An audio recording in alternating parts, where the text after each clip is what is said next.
12ویں شعبان ہے تو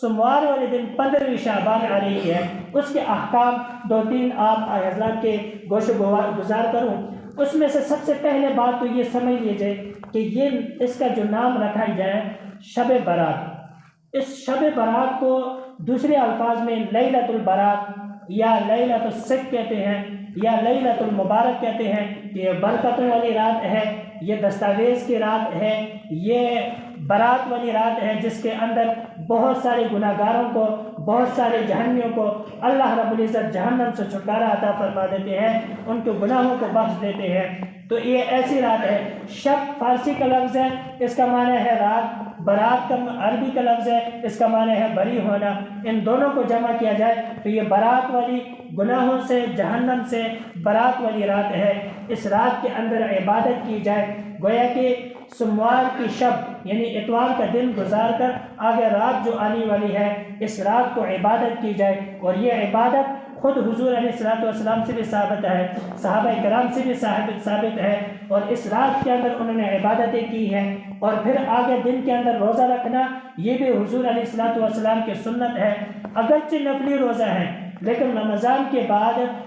اگر کسی روزے کو فضیلت ہے تو وہ یہ لیلۃ القدر اور یہ جو شب برات کا جو روزہ ہے 15ویں شعبان کا، یہ روزہ گویا کہ سب سے افضلیت کا حامل ہے، اس لیے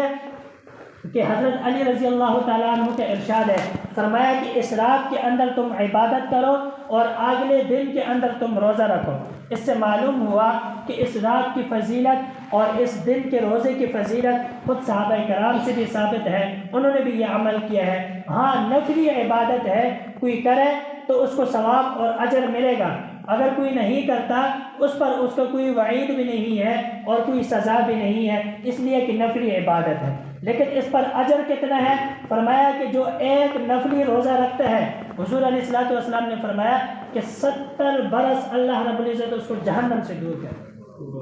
اسی طریقے سے فرمایا کہ جو ایک نفلی روزہ رکھے گا تو اس کو اللہ تعالیٰ جہنم سے اتنا دور کر دیں گے جیسے کہ کوے کی بچپن سے لے کر بڑھاپے تک زندگی ہے، اتنی مقدار میں اس کو اللہ رب العزت جدا کر دیں گے۔